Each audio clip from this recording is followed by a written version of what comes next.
Monday to Friday, live at omniaudio.africa. Hey football fans, welcome to the Premier Football Show with me, Kevin McCallum, streaming live and free on omniaudio.africa.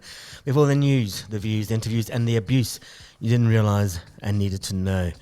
On the show today, what do football fans want from the teams for the new year? We have voice notes from fans and some notes from the BBC on what guys really want from Manchester United. What is going with Trent Alexander-Arnold? Has his head been turned by Real Madrid? He looked off his game against Manchester United on Sunday, despite the fact that Arne Slot denied that.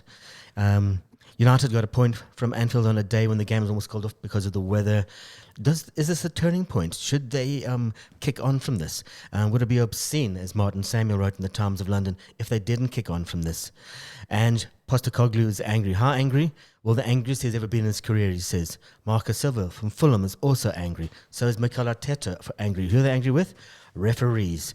And don't forget, you can reach out to us across social media on Omni Audio Africa, on Facebook, on X, on Instagram, on TikTok, and of course, streaming live on YouTube and Omni Audio Africa. We'll start off with Trent Alexander-Arnold. What is happening with Trent? Real Madrid came in for him, made a first proper offer. Remember, he's out of contract in the next 6 months. He said that he doesn't want to play his contract negotiations out in public because he hasn't done that in the 10 or 12 years that he's been with Liverpool. And when he was asked after the game, and he didn't have a great game against United, Arne Slot was asked after the game, do you think that he was distracted by this? And this is what he had to say. I don't believe in those things, but it's. I think 9 out of 10 people will tell you that it affected him. But I'm one of the 10 that tells you that I don't think that affected him. What affected him is that he had to play Bruno Fernandes and Diogo Dalot, which are two starters for Portugal. Great players. And we have a fantastic player here with Diogo Jota, and he's not even playing for Portugal. So mostly he's not playing. So that tells you how much quality United has.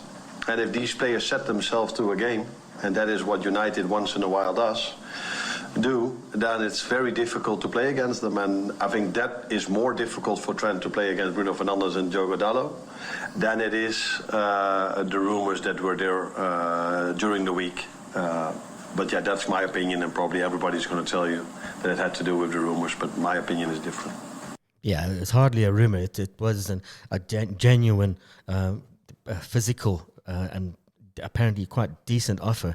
Let's see what happens with Trent. Trent is talking about going to Real Madrid on the private lines with his mates. Jude Bellingham's a very good friend of his. He showed himself as a leader in the game on the weekend when Vinicius Jr. got sent off.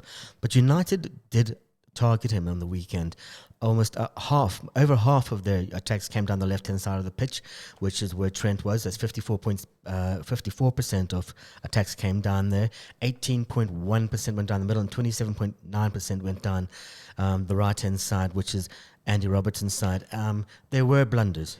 He wasn't great, and there's this dichotomy about Trent. So on Sybil Street, which is a couple of streets down from Anfield's main street, there is a mural on a wall, and there's images of Jordan Henderson picking up the Premier League trophy a couple of years ago, and then there's a picture of Ian St. John, the great Ian St. John, and Jan Mulby, the Danish Scouser, basically, who was overweight, but he was just overly talented.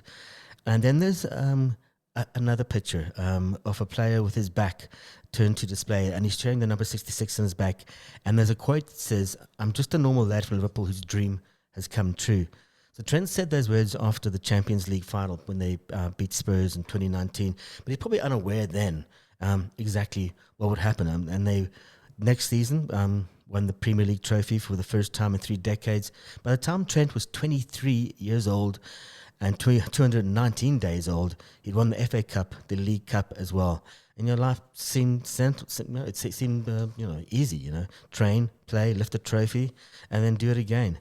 But then at United on Sunday, it brought an unwanted addition to that routine. The cameras focused on him praying before the game, and even when he walked away, that the cameras followed him, and he must have been very aware of this. And he was trying to block out that bad noise. but the din around the whole Real Madrid thing is bothering him.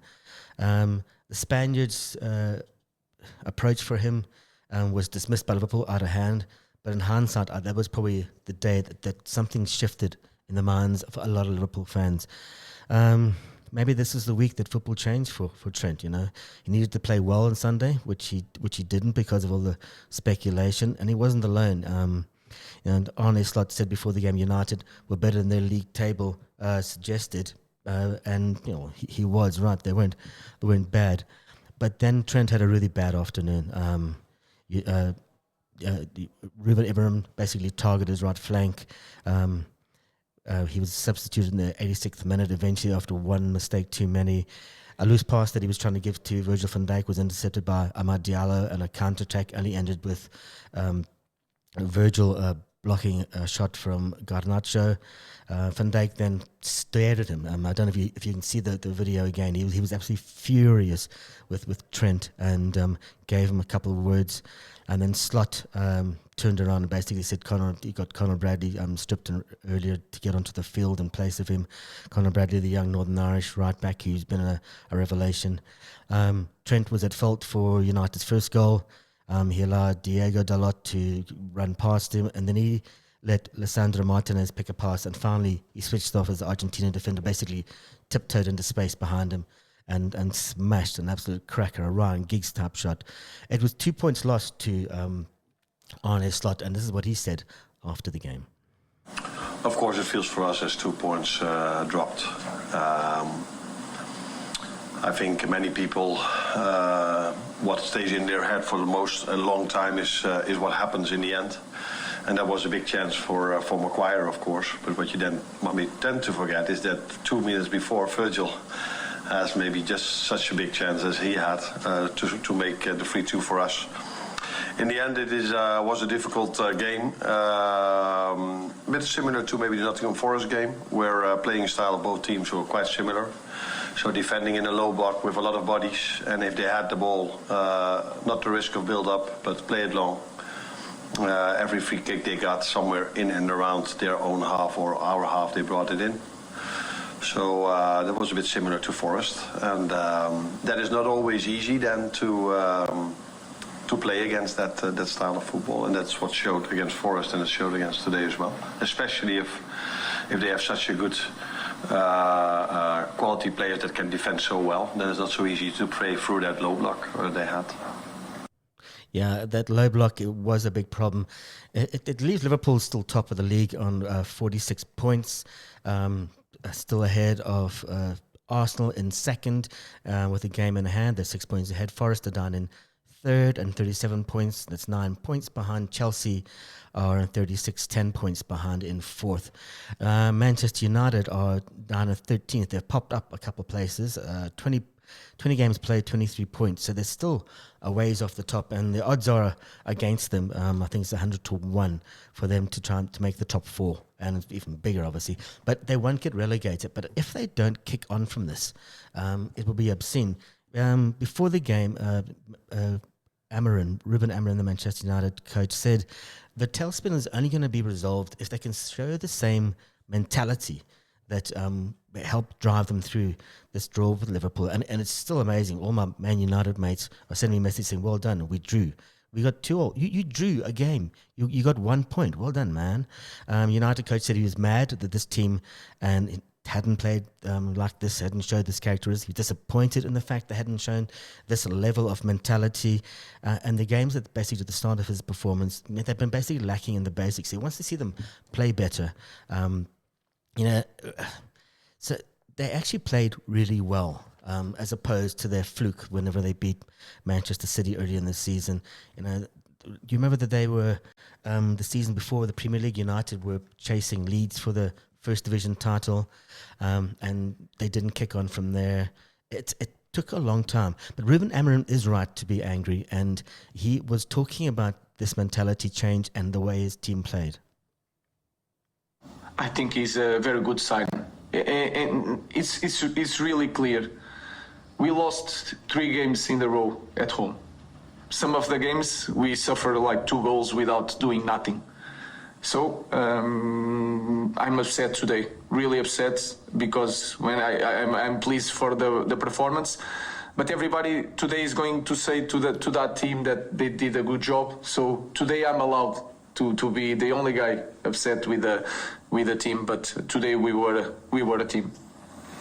Yeah, they were a team. Bruno Fernandes was furious after the game. The Manchester United captain getting sent off. He was furious that they don't play like this more often. Of course, not just the end of the season is so long, but we had some good games during this last month. Good games, but then we drop again. It's something that we need to be really consistent. So if you have this talk after one against City was the same. So if we can talk, but we need to show and to do it. And the best thing is right away tomorrow. Tomorrow we have training. We have to maintain the same level of mentality. Yeah, good for him. He was obviously he was in a better mood than a lot of other people. The Fulham manager Marco Silva was having a go at the referee Darren Bond. He decided not to show Leif Davis a red card in their draw on Sunday against Ipswich at Craven Cottage. Raul Jimenez scored 2 penalties. The second was on stoppage time in the host point after they went behind twice through Sammy Smodek's open and then a Liam Delap spot kick, the former Manchester City player that Pep Guardiola really shouldn't have let go. Silva agreed with all the 3 penalty decisions, but felt that the tractor boy should have been down to 10 men after Harry Wilson was brought down by Davis when he ran on goal. The VAR checked the incident, but they said it was just a yellow card. So the manager was asked after the game, and he said, decisions go against us, decisions go with, but if I talk, I'm going to be in trouble. Mikel Arteta, he's hit out at Anthony Taylor, the manager, the referee in his game, for awarding a penalty that basically pegged Arsenal back at Brighton. He said his team weren't fresh enough to hold on for victory, but he was absolutely furious. The Ethan Nwari's second Premier League goal gave the visitors the lead in the first half, but then when Williams Saliba was penalised by Taylor for catching João Pedro in the face as he attempted to ball the head away, he said, I've never seen a decision like this in my career. I asked the boys if they had, and nobody had seen it before. When you look at the incident, the distance, the player, João touching the ball, and then Saliba touching the ball, you can see contact there. But after 3 seconds, they checked it. Boom, done. So that 1-1 draw leaves Arsenal 5 points behind Liverpool, having played a match. Make that 6 points. There's bad news for Arteta. The 17-year-old Nwari was forced off at half-time, and Martin Odegaard, the captain, could only come on at the second half because of illness. And Postecoglou was said he was really, really angry. He thinks that the angriest ever been in his career after his players were denied the right rewards for what he said was a fantastic performance after Saturday's 2-1 home defeat to Newcastle. He wasn't talking about the referee specifically, but he was absolutely furious. I'm shattered that the boys didn't get the rewards they deserved because we were outstanding. Our football was outstanding. It's a very good opponent. He was in good form and in a good place. Thought it was brilliant, outstanding. And it's a game we deserve to win. And on any other day, we would have won. Can I ask your opinion of that first goal? No, because I know what everyone wants me to say. But all I'll say is that on any other day, on a fair and even playing ground, we would have won that game. Simple as that. And don't keep asking me about the decision. If you guys have no opinion about it, that's fine. I know what my opinion is. And as I said, if that was a different day and it was an even and fair playing ground, we would have won that game. Yeah, it was great. Everyone was great. Unbelievable. I mean, if we consider what we had to put up, Radu and Archie literally got off sick beds to play today, and Radu was shattered at half time. Brandon, we just obviously only found out yesterday he was playing. I can't be prouder of the players, and I'm just angry and disappointed that it wasn't football that denied them getting the rewards today. Yeah, the journalist kept on prodding him about why he was absolutely so angry, and he basically said, I'm not going to keep on talking about it. I lacked confidence, Tom. I get that the results aren't there, and I get, whether people want to accept the situation we're in or the circumstances. But I'm just so... you saw the performance of Archie, you saw Lucas today. It was unbelievable as an 18-year-old to play in that position. I just see so much to be positive about, but we need to win games of football. And usually, when you play well and you do most things right, you do get the rewards. Unfortunately, we were denied today. And when you say Andy that Spurs were denied the result they deserved, just to clarify, is that they still should have denied the result? You can clarify. I know you just want me to say something, but I'm not going to. I think it's clear. Now, whether people agree with me or not, you think it wasn't handball or it was accidental or whatever, I'm just not interested in any of that discussion. What I'm saying is that on any given day, with a fair and even playing field and logical thought processes, we would have won that game. That's it. So you can make what you want of that. I mean, I don't know what else to say about it. Thank you. Cheers. But football isn't logical, and as you know, and football fans know it's not logical. Coming up after the break, we're going to be looking at New Year's resolutions from football fans around the country and around the world. Yeah, MKT is not around at the moment. He's in Malta, making probably millions of euros. We miss you, buddy. Wish you were here. We're gonna go into New Year's resolutions now. It's a time for dreaming. It's a time for hoping. It was a really good piece in The Guardian written by a guy called Max Rushton, a football writer, and he quoted a song. Basically, it was by Baz Luhrmann, and it's the Sunscreen song. And it wasn't actually written by Kurt Vonnegut, as everyone thought. It was actually a columnist he wrote for the Chicago Tribune called Mary Schmitz. But he starts it off, and this is advice for football fans in 2025. And he wrote this 3 days ago in The Guardian. So, ladies and gentlemen of the class of 2025, don't look at your replies. If I could offer you only one tip for this year, ignoring the replies would be it. You'll gain nothing from watching two people who don't know arguing at length about whether Matt Sell should be in the Premier League team of the season, so far ahead of David Raya.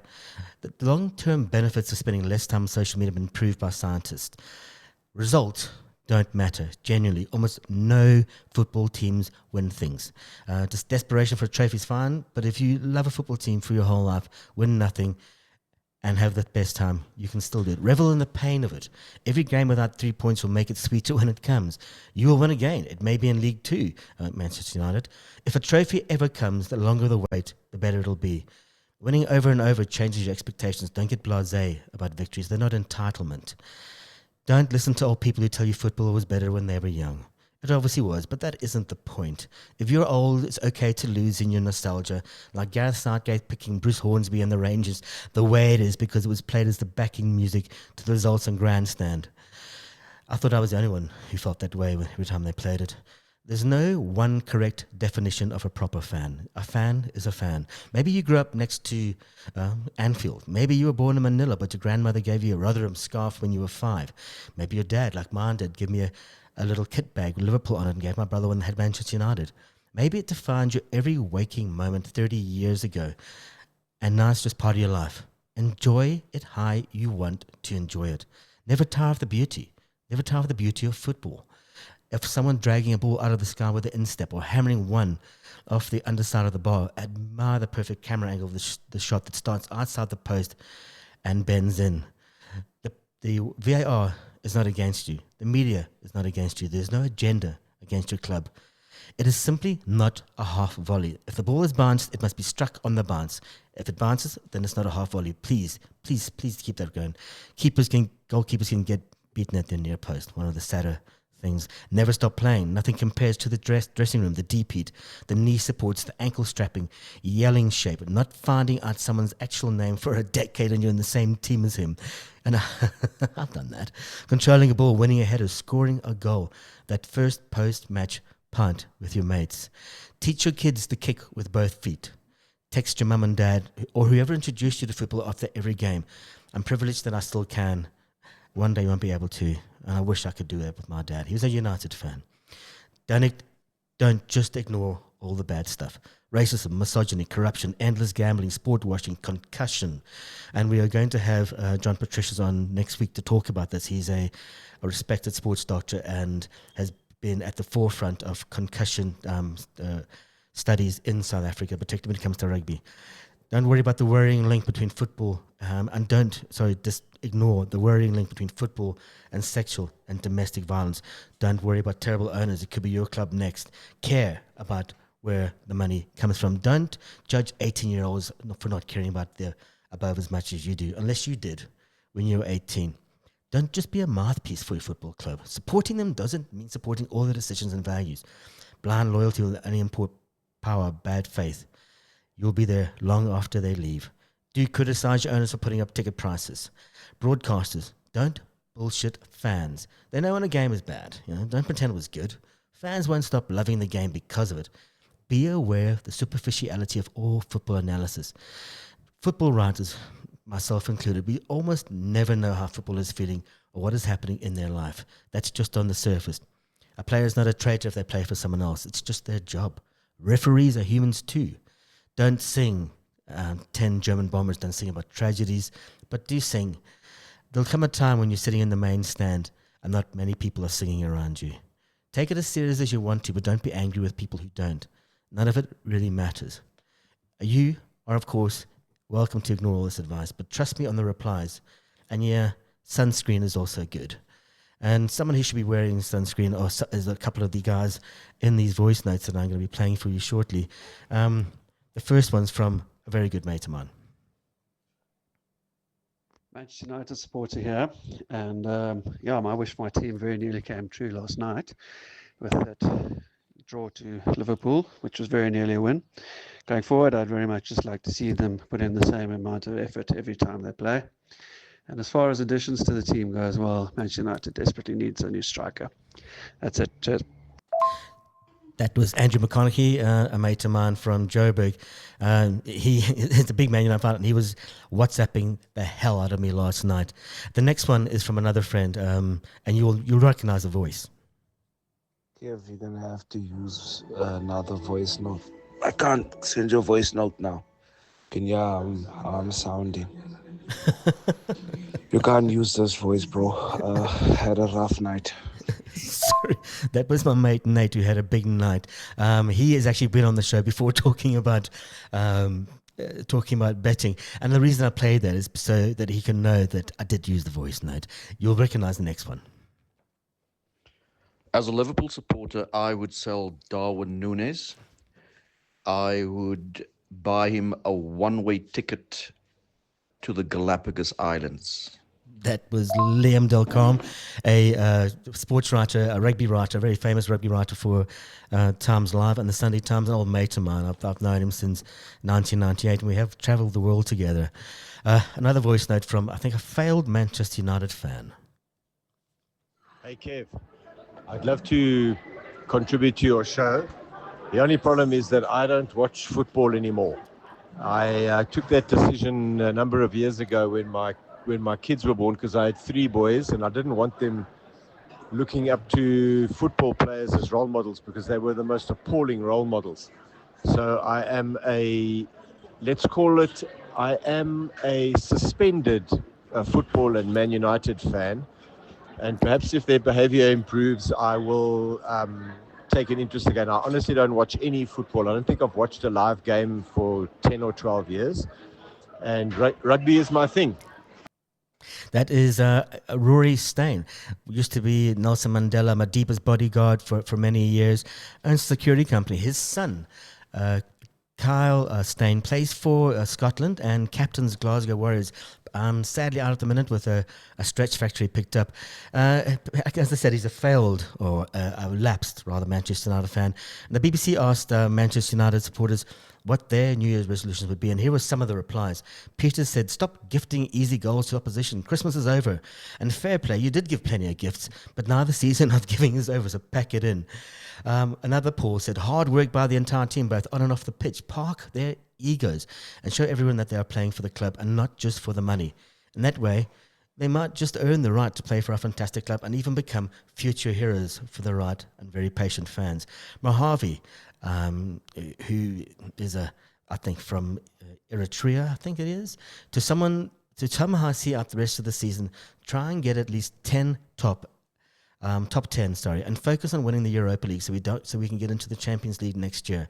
Stuart said, "Sell the deadwood, be lethal. Those who aren't showing up or have any egos that take priority over the club, sell them. the season's already a write-off unless we can turn things around and go deep enough into the Europa League. And he said we will stop deluding ourselves that the European managers who have won league titles abroad but have no Premier League experience can get this uncompetitive squad performing at the level required. Christopher, rebuild morale, and I think they did that on Sunday. And optimism for all stakeholders involved in the club. The club owners should be mindful that they are stewards of a historic club that exists to serve the fans, and that is something everyone seems to forget. This should be reflected in all aspects of the club's long-term transformation program. Paul just wants 100% effort all the time, every game. And for Guy, he would like shows that times have changed. Sell the most marketable, high-profile players. People like Garnacho, Bruno and Rashford, who are not delivering for the team. Focus on the team and not the individual. And another Manchester United fan, a friend of mine, he's got the flu, so his voice is a bit scratchy. He sent this to me this morning. Hi, Kevin. I think it's been quite an exciting season for Chelsea so far. I don't think there would be a lot of their supporters who expected them to be in this position in the top four. They had a really good run, and we were all dreaming and fantasizing about even making a push for the championship. I don't think this squad is mature enough, nor are they ready for such a massive undertaking. We're still building very much that mentality, that winning mentality, the BMT. So, just to get into the top four and now stay in the top four, I think that will be, and that should be the objective for the club going forward for the rest of the season. If we can do that, I think that will be a goal achieved. If we can win the FA Cup or go deep, have a deep run into the FA Cup, that will be an extra bonus. But honestly, just staying within the UEFA Champions League spots, I think that's where we want to be, and that's where we need to be for us to grow as a club and to continue this journey under Enzo. That's Morgan Bolton.